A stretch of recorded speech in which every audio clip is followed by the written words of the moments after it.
Oi gente, tudo bem com vocês? No dia de hoje, nós veremos a osteologia dos membros superiores, como vocês puderam ver na abertura do vídeo. Meu nome é Ana Beatriz, mas podem me chamar de Bia, e eu vou ser uma dos monitores de Anatomia 2, e estou aqui para acompanhar nesse processo de aprendizagem.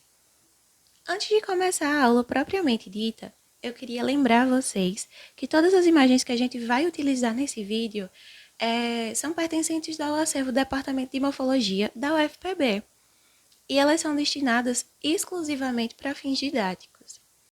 Também existem leis que protegem a imagem do cadáver, como a Lei de Liberdade de Imprensa, em seu artigo 24, que fala sobre a penalização daquele que injuriar, caluniar ou difamar o cadáver, e o artigo 212 do Código Penal Brasileiro, que fala sobre penalização do ato de vilipendiar cadáver ou suas cinzas. E a penalidade dos dois é entre 1 a 3 anos de detenção ou pagamento de multa e, para a Universidade Federal da Paraíba, ser expulso. Portanto, é importante reforçar que a utilização dessas imagens seja para o ensino, com fins didáticos, e que não sejam repassadas, compartilhadas para mais ninguém. E antes de falar da clavícula propriamente dita, é importante que se compreenda a diferença entre côncavo e convexo.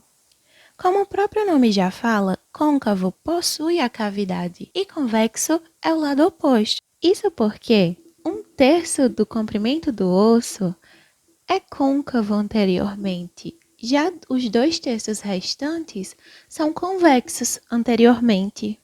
Ela é formada por uma extremidade larga direcionada ao externo, a extremidade external, com a sua face articular external, pela diáfise, que é o corpo da clavícula, e pela extremidade acromial. E por se articular com a escápula, ela também possui uma face articular acromial. Outra coisa que nos ajuda bastante na identificação da posição anatômica da clavícula é ela possuir uma face superior lisa e uma face inferior rugosa, por causa dos seus acidentes anatômicos.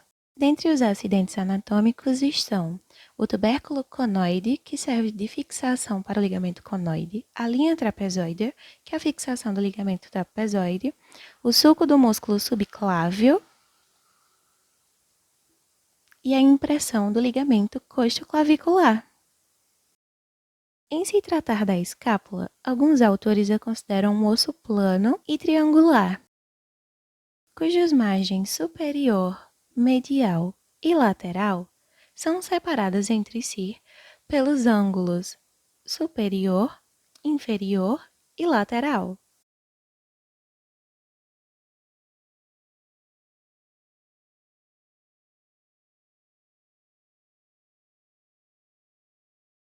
Logo em seguida, é possível observar o colo da escápula,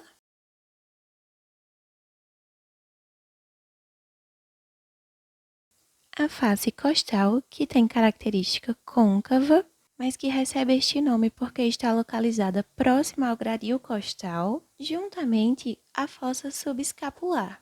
Já posteriormente, é possível encontrar a espinha da escápula em sua face posterior, a fossa supraespinal acima da espinha da escápula e a fossa infraespinal abaixo da espinha da escápula.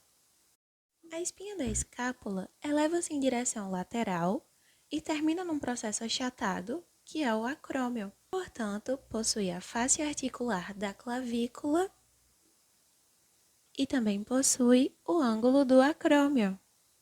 Além disso, curvando-se em sentido anterolateral e terminando numa forma achatada, há o processo coracoide.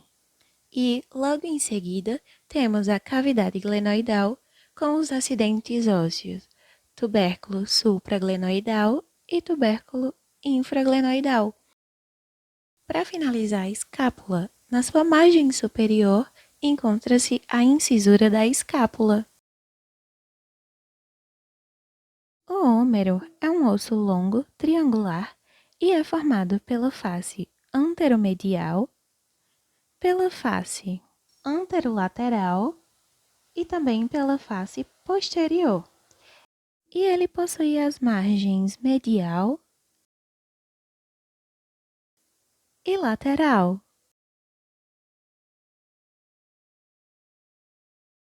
Logo em seguida, temos a estrutura que se articula com a cavidade glenoidal, que é a cabeça do úmero. Abaixo dessa estrutura, podemos encontrar o colo anatômico e também o colo cirúrgico logo abaixo, que recebe este nome por causa da incidência de fraturas na região. Lateralmente, é possível visualizar o tubérculo maior e mais anteriormente temos o tubérculo menor. Dando continuidade aos tubérculos, podemos encontrar a crista do tubérculo maior e a crista do tubérculo menor. E entre os tubérculos também é possível encontrar o sulco intertubercular, ou bicipital. Situado anterolateralmente, é possível localizar a tuberosidade para o músculo deltoide. E na face posterior também podemos observar o sulco do nervo radial. As margens, elas se afinam distalmente e constituem as cristas supraepicondylares medial e lateral. E logo abaixo delas há os epicôndilos medial e lateral. Medialmente há o sulco do nervo ulnar.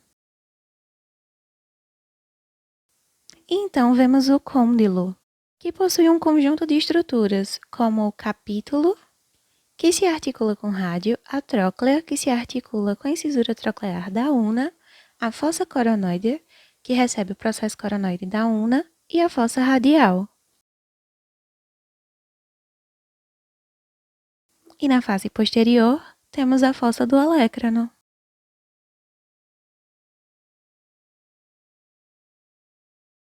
Com seu corpo formado pelas faces anterior,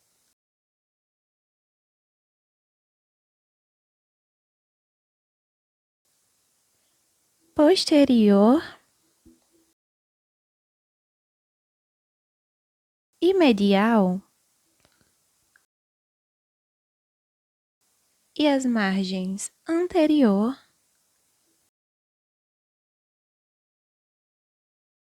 posterior e interóssea. A una possui, em sua extremidade proximal, uma formação áspera em forma de gancho, o olecrano. E anteriormente a ele, encontra-se o processo coronoide. Entre as duas estruturas citadas anteriormente, encontra-se a incisura troclear. E, lateralmente, situa-se a incisura radial. É possível observar a tuberosidade da una para o músculo braquial.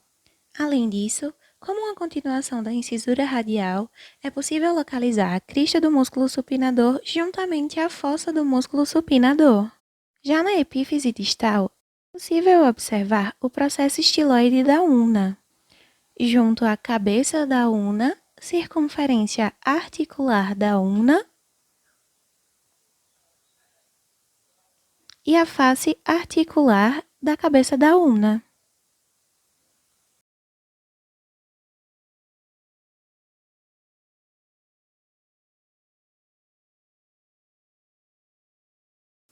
No rádio temos a face anterior, a margem anterior, a face posterior, a margem posterior, face lateral e margem interóssea.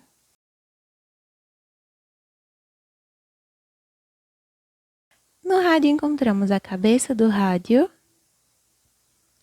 fóvea articular da cabeça do rádio, circunferência articular da cabeça do rádio, colo do rádio que separa a cabeça do corpo, tuberosidade do rádio para o músculo bíceps braquial, processo estiloide do rádio na epífise distal, incisura ulnar para articular-se com a una, tubérculo dorsal do rádio, que como fala o nome fica na face posterior, e sulcos e cristas ósseas para os tendões dos músculos extensores. além da face articular carpal, para o osso escafoide e para o osso semilunar.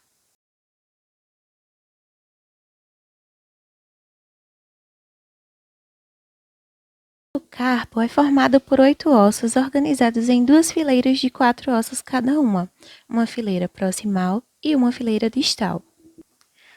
Da direita para a esquerda ou de lateral para medial, é possível observar os ossos escafoide, semilunar, piramidal e pisiforme na fileira proximal. Já na fileira distal, encontramos trapézio, trapezoide, capitato e amato.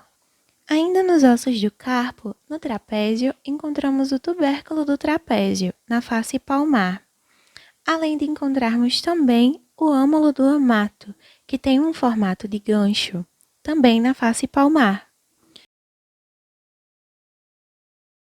Os ossos do metacarpo são contados a partir do polegar, como o primeiro metacarpo, o segundo metacarpo, terceiro metacarpo, quarto metacarpo e quinto metacarpo. Do segundo ao quinto dedo, existem 3 falanges, a proximal, a média e a distal. No primeiro metacarpo, que só existem apenas 2 falanges, a proximal e a distal. Uma outra estrutura pertencente ao metacarpo é que no terceiro metacarpo nós podemos encontrar o processo estiloide lateral, visto na face dorsal.